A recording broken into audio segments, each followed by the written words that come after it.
Assalamualaikum warahmatullahi wabarakatuh. Waalaikumsalam warahmatullahi wabarakatuh.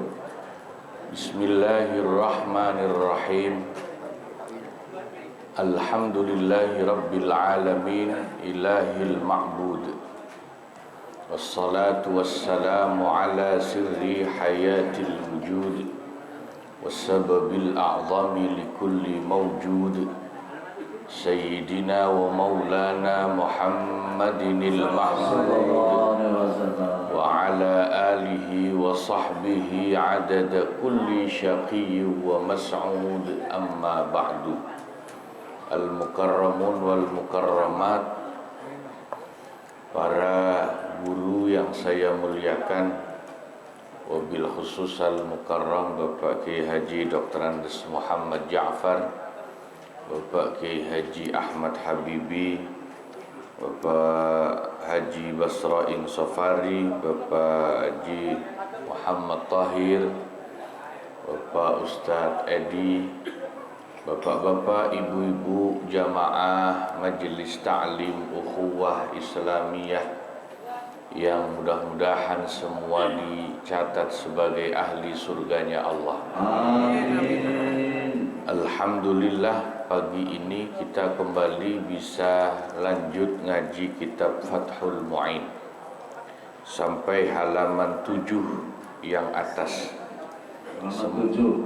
Semoga Allah tambahkan keberkahan-keberkahannya untuk kita semua. Bismillahirrahmanirrahim. Wa yustahabbu, dan disunnahkan, tasafuhur rajulaini, berjabat tangan antara dua orang laki-laki, saling berjabat tangan. Awil mar'ataini, atau antara dua orang wanita. Idza talaqaya, ketika keduanya saling berjumpa. Laki dengan laki, perempuan dengan ya.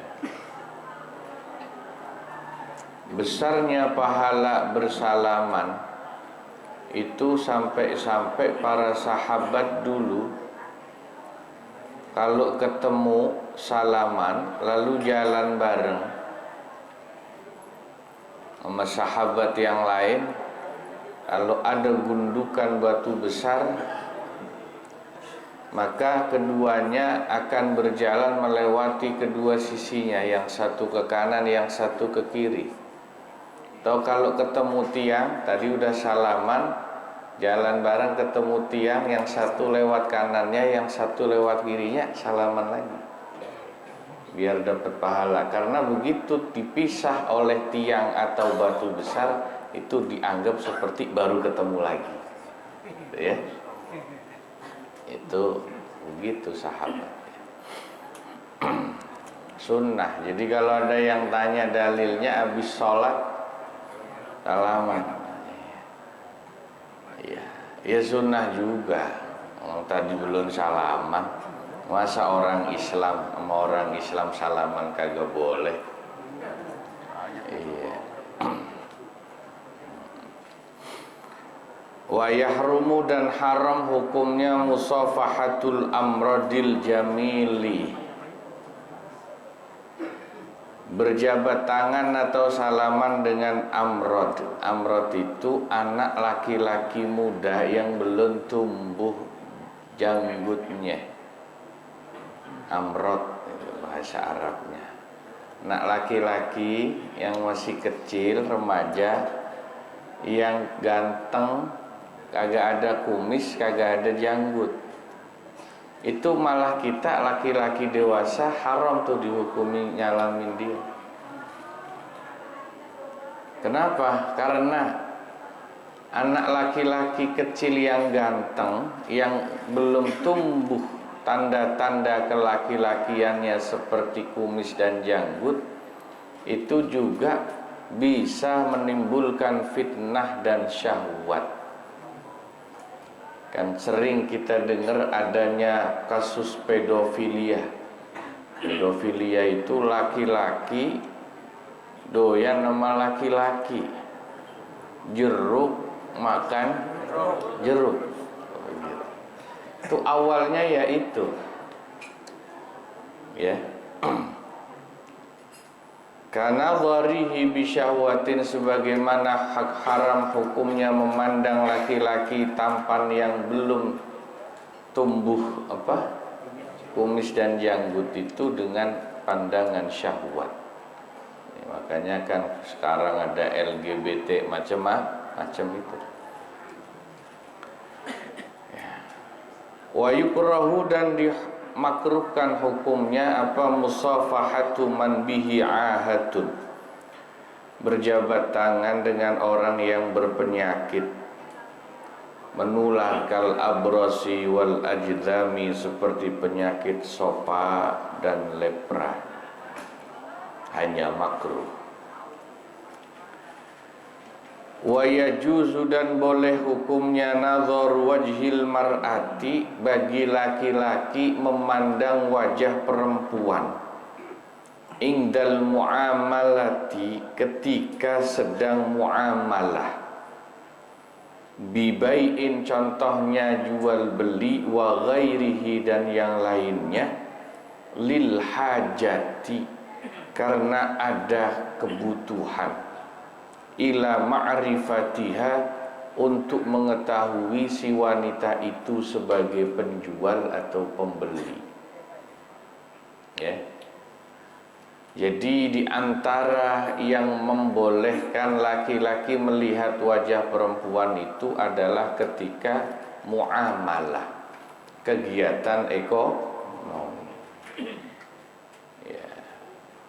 Ya bayangin aja kalau yang dagang perempuan pakai cadar,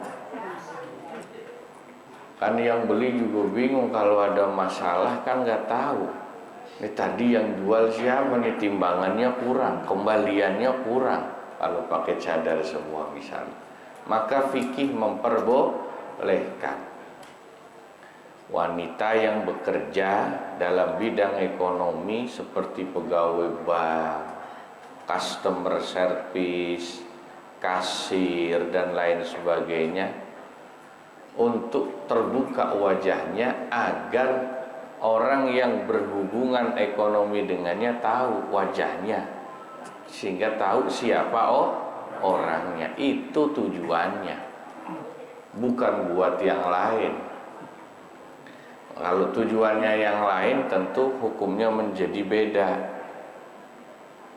Misalnya kita ngopi di warung, yang dagang janda cakep, kita liatin, itu mah bukan karena alasan beli kopinya, alasan lain itu, ya. Syai'un akhar, itu sesuatu yang lain.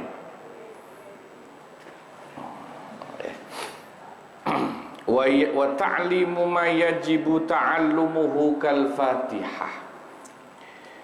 Juga boleh memandang wanita yang bukan mahram ketika mengajarkan ilmu yang wajib hukumnya untuk mempelajarinya, seperti mengajar ngaji surat Al-Fatihah. Kan itu wajib, rukun sholat. Gurunya laki-laki, muridnya perempuan, boleh melihat muridnya, atau sebaliknya. Perluan kedua, ngajar. Tapi tetap yang paling aman ngajar nenek-nenek. Insya Allah aman dari fitnah, ya. Cuman berisik kalau nenek-nenek gitu, suka ngobrol sendiri, ya. Di pesantren saya dulu, tapi kayaknya sekarang masih, kan murid ada yang laki-laki, ada yang itu. Kalau di pesantren udah pasti kelasnya beda, nggak dicampur laki sama perempuan itu. Ya, kalau murid laki-laki yang ngajar tentu gurunya kiai-kiai laki-laki semua. Nah, ketika kelas yang muridnya itu perempuan, kebanyakan tetap yang ngajar perempuan. Andai kata ada guru laki-laki ngajar di kelas murid wanita, maka kalau di pesantren saya dan kebanyakan pesantren lain, pasti dipilih gurunya itu kiai yang sudah sepuh, kiainya yang sudah tua, 60 tahun, 70 tahun. Itu bagian untuk meminimalisir resiko fitnah. Ya, karena anak santri santri perempuan umur segitu kan cakep-cakepnya itu. Ya, makanya sekarang kemudian banyak kasus yang memprihatinkan kita. Ini agak mencoreng institusi pesantren ini. Kita dengar ada oknum pemilik pesantren melakukan perbuatan tidak senonoh kepada santriwati, ya kan? Ini ya itu. Makanya kalau punya murid perempuan, santri perempuan, harusnya kiai itu yang udah tua. Dan syaratnya di samping udah agak tua, istrinya kiai harus yang cakep. Istrinya kiai itu harus yang cakep. Ya, jadi kalau ditanya apa Pak dalilnya kiai ustadz istrinya kudu cakep, itu supaya nggak ngelirik-lirik lagi.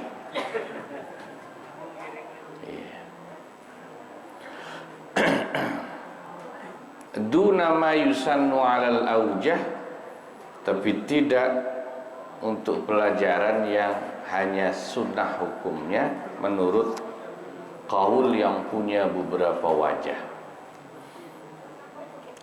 Wasyahadati tahammulan wa adaan laha au 'alaiha, dan juga boleh memandang wajah wanita saat memberikan kesaksian di pengadilan, baik bersaksi untuknya atau atasnya. Bersaksi untuknya itu berarti kesaksian yang membela si wanita itu, atau sebaliknya kalau atasnya berarti kesaksian yang memberatkan si wanita itu. Di pengadilan boleh dilihat wajahnya.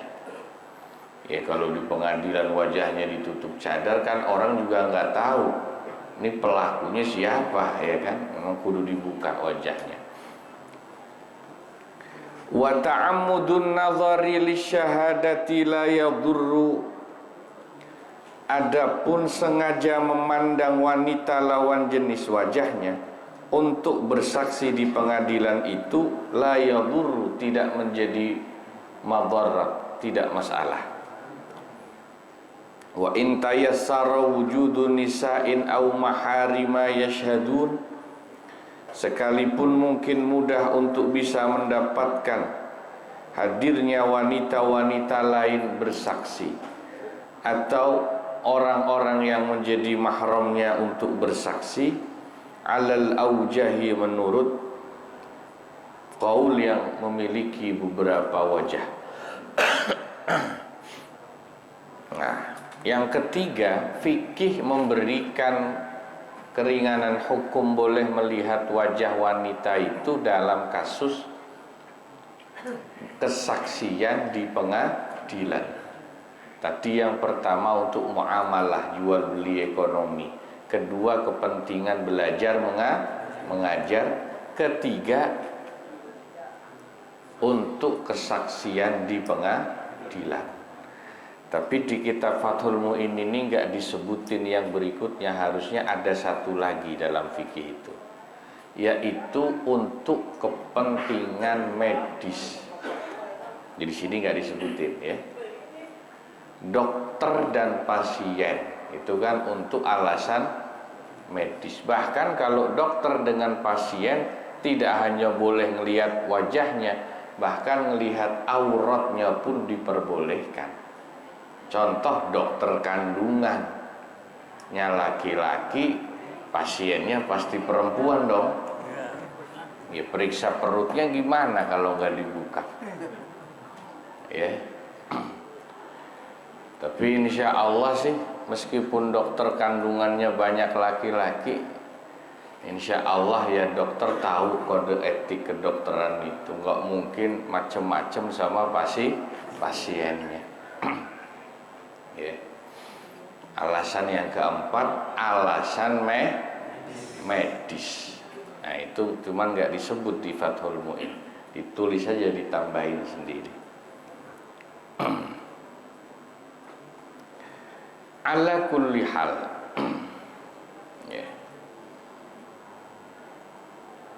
Memang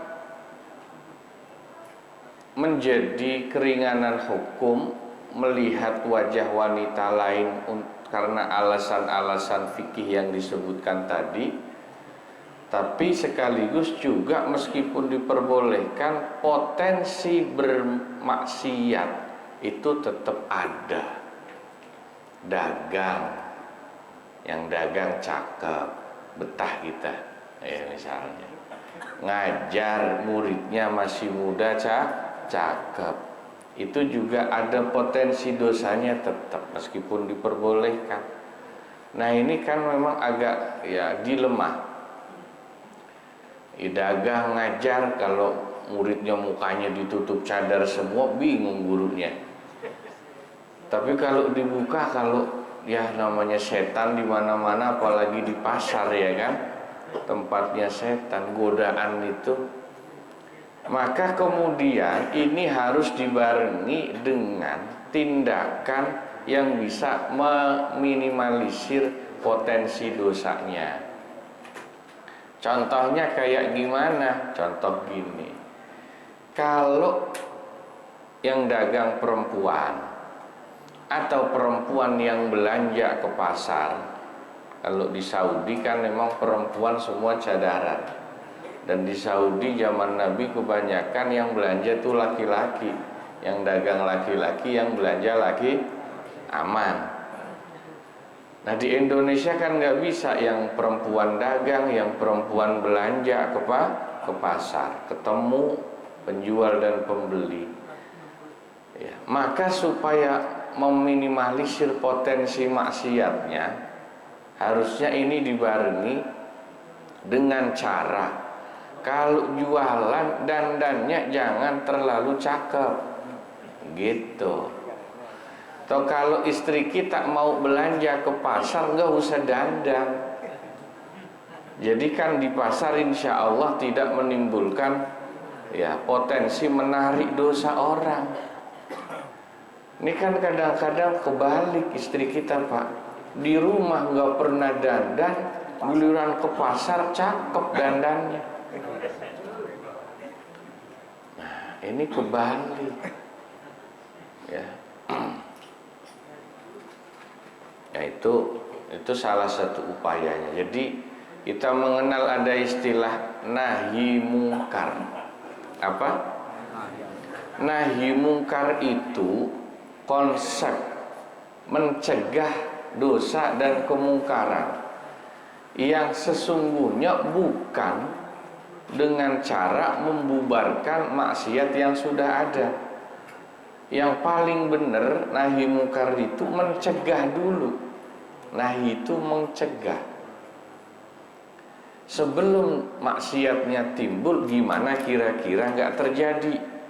Sebab kalau udah kadung terjadi, dibubarin pun namanya udah kadung.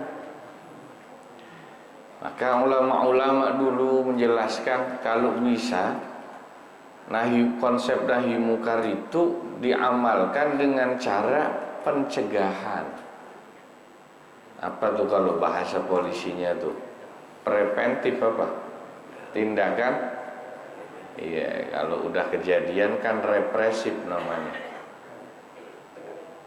Contoh nahi mungkar nih, kita mau pergi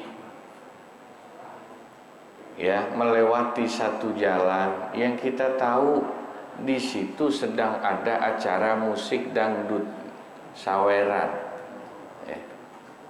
maka di situ berlaku nahi mungkar bukan dengan cara ngebubarin dangdutan orang hajatan, bukan. Tapi kitanya perginya jangan lewat jalan situ, muter biar nggak ngelihat dangdutan. Sebab kalau kita lewat situ nanti ngelihat dangdutan bisa kegoda. Itu nahi mungkar namanya, mencegah, menghindar.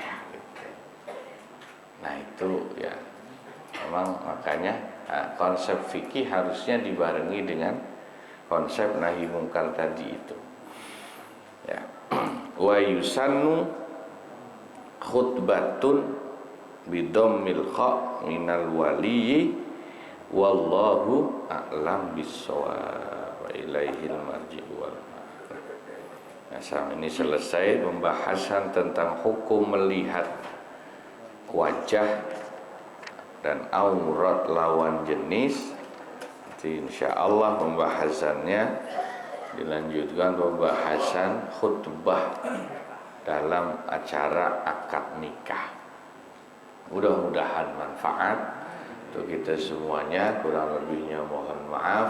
Allahul muwaffiq ila aqwamit thariq. Wassalamualaikum warahmatullahi wabarakatuh.